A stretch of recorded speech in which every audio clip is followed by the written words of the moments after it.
This is the Rita Cosby Show. The case of the New York City bodega worker Jose Alba, and all the different politicians are chiming in on this case. And most of the ones who are speaking publicly are saying, gosh, if you look at the videotape, and it's something that everybody can see with their own two eyes, the videotape of the case of the New York City worker who was sent to Rikers charged with second-degree murder because of soft-on-crime DA Alvin Bragg. It's just shocking, first of all, again, that he was charged, period. But now we're hearing from a whole bunch of other individuals about the case. And so tonight, I want to hear your thoughts about where you think this is headed. Do you think that these charges will stick? Is there anybody out there who thinks that he should be charged with second-degree murder? If you look at the videotape, it's pretty clear that this guy who was an ex-con comes into the store. Of course, we know that earlier his girlfriend wasn't able to pay for something, and her daughter was trying to get the chips, apparently, and Alba wasn't happy that somebody was trying to get away without paying. And then the boyfriend comes back, a parolee who's out on parole for assaulting an officer. And if you look at the videotape, you clearly see the ex-con pushing Jose Alba down and forces him and blocks him in. And tonight, everybody who's seen the videotape pretty much, except for a few of you who've called into the show, but most of you have said, yeah, it's pretty clear. The guy was acting in self-defense when he ended up stabbing the ex-con 5 times. And then, of course, as we know, he gets thrown into Rikers. Thank goodness the guy got out. Thank goodness they dropped the bail to a much lower amount. But tonight we've been hearing from a number of politicos and a number of others talking about it and saying, boy, there are so many layers to this case. And one of them, of course, is Mayor Eric Adams. He was on with NBC News' Lester Holt. And this is what he basically blamed for what's going on in New York. And it's an issue that's happening across the country, because in New York City, overall crime is up 37% year to year. Violent crime is up tremendously year to year. And yet, listen to how Mayor Eric Adams describes the crime situation in New York and who he blames it on. There's 2 battles that are happening in our country and our city right now. You have the far right that states give everyone a gun, no matter what. You have the far left that states everyone that uses a gun should not be held accountable. These 2 groups are not the majority of Americans, and they have actually held our country and our city hostage. These 2 groups don't realize they're co-conspirators to the public safety crises that we're facing in our city and country. So is the reason that crime is high in a city like New York because the 2 sides are just so, quote, extreme, that the politics of it? Or is it because you're not coming down and going after the DAs and the others who are allowing people to continuously walk the street? I want to hear your thoughts tonight as to who you blame. Do you think it is these 2 polarizing sides, those who are, for Second Amendment rights, as he describes it, to an extreme, as Mayor Adams says? Or do you blame New Yorkers right now? My goodness, because, is this the time where you're going to take away people's right to self-protection at a time where crime is skyrocketing in major cities across the country? Well, listen, here's a little bit more of Mayor Eric Adams. And this is when he was on Cats at Night with John Catsimatidis, and how he described the impact and what he saw of the bodega worker case. Hardworking New Yorkers and Americans, to be honest with you, should not be attacked in their place of work.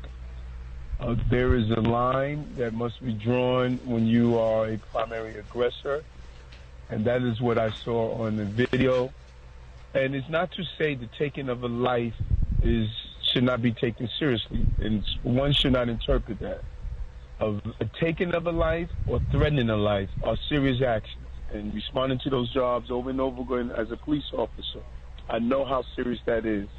But I also know far too many people are becoming victims of criminal actions of those who are repeated violators of the law, and a hardworking person like that bodega employee was being attacked. And we need to factor that in when we make these decisions. And listen, I'm happy to hear him say that. If you look at the video, it's pretty clear that Jose Alba was defending himself. But what is Mayor Eric Adams and what are other mayors in many liberal-run cities across America doing about these soft-on-crime DAs? It's fine to sit there and to criticize and say, yeah, look, it would be good if indeed, there was this nonstop repeat offender, this constant circle, this constant wheel where people were coming in and out of the system. It would be great if that was not happening.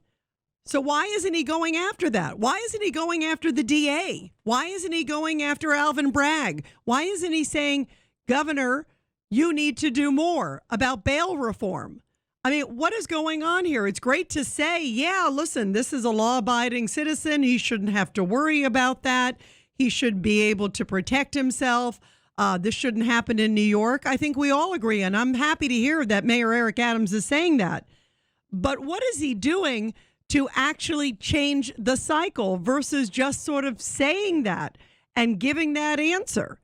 Is he actually reaching out to the DA in New York, Alvin Bragg, who decided to get this guy arrested and charge him and first put him on a $500,000 bond? I mean, that's an outrageous bond.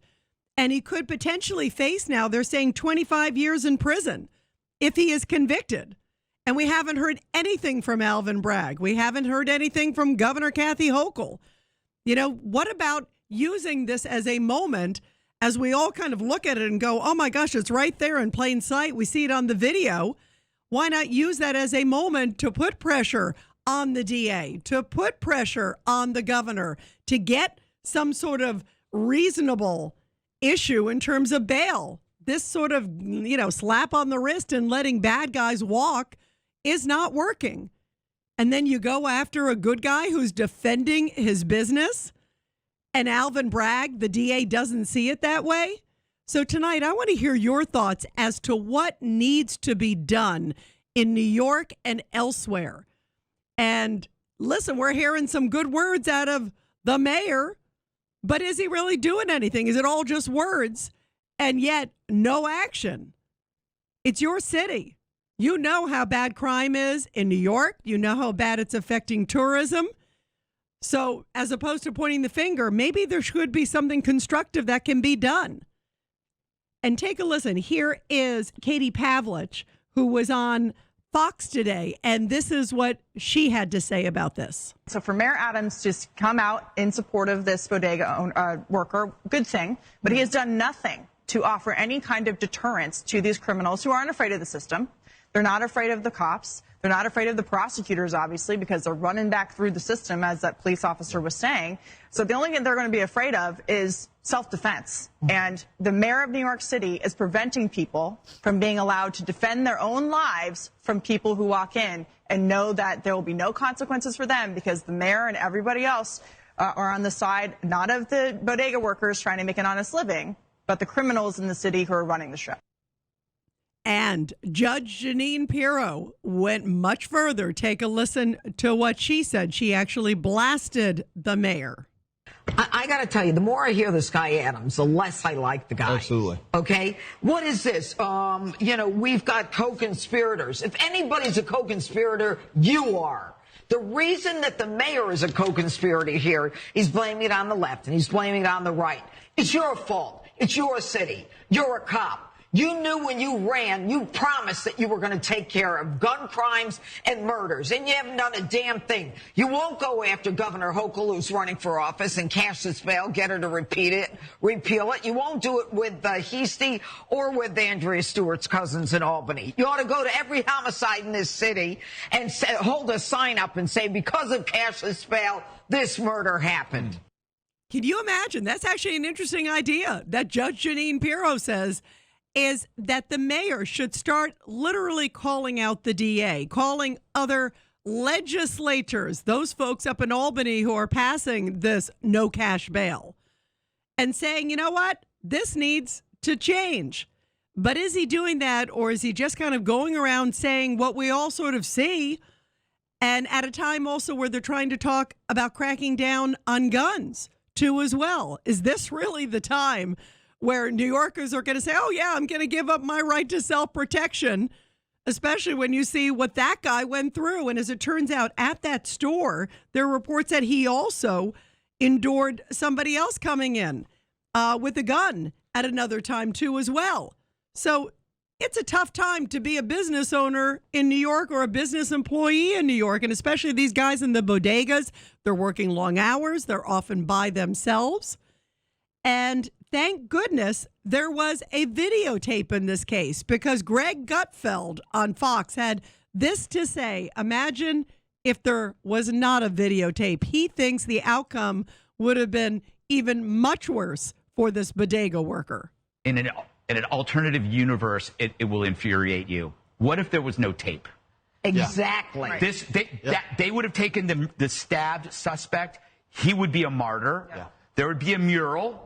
There would be a march. There would be riots. And the bodega worker would be portrayed as a monster. As a racist? Yes. But thankfully, this is why, I am now so pro surveillance, body cam, put it everywhere.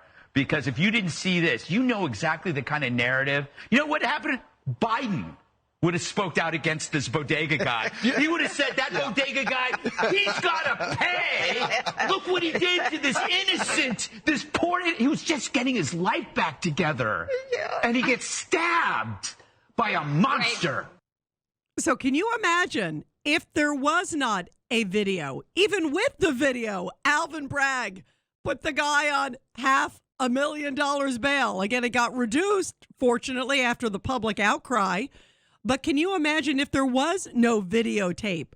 Do you think it would be even worse for this bodega worker? How do you think it would have played out? 1-800-848-9222. 1-800-848-9222. Let's go to Lamar on line 2. Lamar, your thoughts about all this. Go ahead. Yes, ma'am. Good evening. I just wanted to say that there's no police agency sufficiently numerous to be everywhere all the time. It is therefore incumbent upon law-abiding people to be ever in a condition to defend themselves.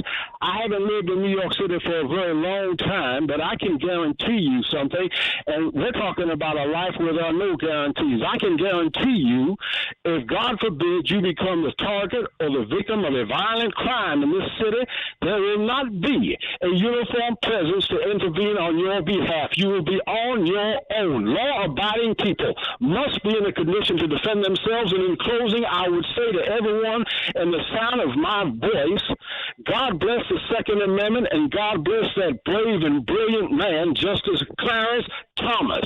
Thank you, Miss Rita. All right, Lamar, you had a lot in there. Lamar, what do you make of the fact that this comes at a time, you hit the whole Second Amendment issue is a really interesting point, because this is coming as individuals in New York, of course, are very upset at the recent Supreme Court decision about concealed carry in New York. They're changing it. We know Governor Hochul has worked on that. Eric Adams has been supportive of that. They keep saying it's guns, guns, guns. And yet, just as you said, not that you don't want the guns in the wrong guy's hands, but is this a time to take them out of the law-abiding citizens' hands? I mean, how can you tell people, okay, no, you're not going to have anything to defend yourself when you're seeing these cases of this bodega worker and people being robbed and shoplifted and other much more even serious crimes than robbery over and over again in New York, Lamar. I mean, this is what do you say to the politicians who say, well, we want to take guns away from law-abiding citizens? Miss Rita, from one end of this country to the other, there are hundreds, thousands of laws that infringe upon the rights of law-abiding people in this country. Guns are already in the hands of criminals. The only people who are affected by these laws, we all know, are the law-abiding. Criminals are going to have guns irrespective of what the law says, and everyone knows that. All right, Lamar, thank you very much. I love your call and I love your passion.